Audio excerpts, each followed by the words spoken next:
Vai. Bom, a minha iniciação científica é em detecção e classificação de faltas em sistemas eólicos, utilizando para isso algoritmos de machine learning e redes neurais. Então, primeiramente, aqui na etapa de captação de dados, primeiramente, os dados eram entregues a nós em linhas de transmissão com componentes trifásicas, A, B e C. Então, para cada componente dessa, nós tínhamos, por exemplo, um IA, nós tínhamos um IB, nós tínhamos um IC, relativos à corrente, e nós tínhamos um VA, um VB e um VC relativos à tensão. Cada componente dessa virou uma coluna, que virou depois, posteriormente, um data frame e foi submetido para o treinamento dos nossos modelos. Em um segundo momento, a gente submeteu todas essas componentes aqui e as transformou por meio das transformadas de Park para um modelo ortogonal.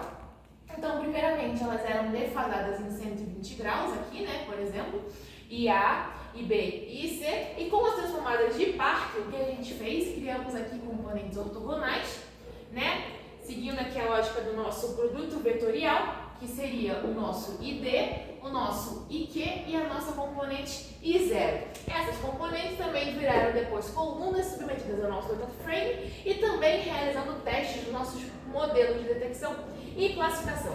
Indo agora para alguns dos nossos resultados, o que nós tivemos aqui? Bom, o Randall Forest e o LightGBTM foram os métodos que a gente utilizou aqui para a detecção de faltas, utilizando para isso componentes trifásicas. Então, o que a gente fez no primeiro momento? A gente utilizou o Randall Forest, porém, a acurácia é muito baixa. Então, a gente precisou substituir esse método por um novo, o LightGBTM, que é um algoritmo também de Decision Tree, muito mais potente, pois para cada galho, digamos assim, ramificação de sua árvore, né, o algoritmo vai meio que aprendendo com os galhos e erros dos anteriores, impedindo-o assim de cometer novos erros. Então, por isso a acurácia dele foi bem mais alta, atingindo mais de 98% em casos de grandes distâncias de falta, por exemplo. Bem interessante. Indo aqui para o nosso penúltimo momento, também na parte da detecção, utilizando uma rede neural artificial com uma camada oculta de 64 neurônios e outra camada oculta de 32 neurônios, dessas duas aqui, responsáveis pela detecção de padrões, a gente conseguiu fazer o quê? Aqui uma matriz de confusão em que cada linha representa um tipo de falta e aqui na diagonal principal são os casos corretamente catalogados. Então aqui só um exemplinho bem rápido, a gente tem na primeira linha o tipo 1, que é o tipo A de falta, e foram catalogados 2.717 casos corretamente detectados. Porém, em compensação, 18 casos foram erroneamente catalogados como do tipo 2. Então, isso é bem... foram catalogados do tipo 2. Não, do tipo 1, na verdade. E aqui, 2.719 foram catalogados como do tipo 2 corretamente, porque está na diagonal principal do tipo 2. Entendeu?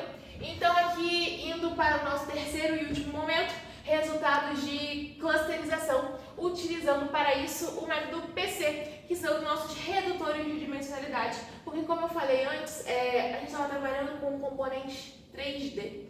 Mas K-means, que foi o método que usamos aqui, normalmente se faz em 2D.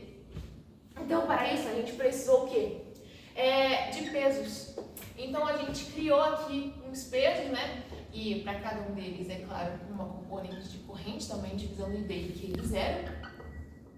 Né? E esses pesos vão variando conforme o PC também varia, né? Nos eixos.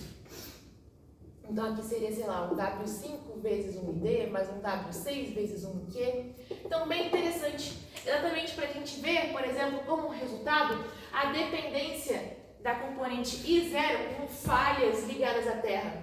Seja monofásica do A com a Terra, seja bifásica do AB com a Terra, ou até trifásica, ABC, ground com a Terra.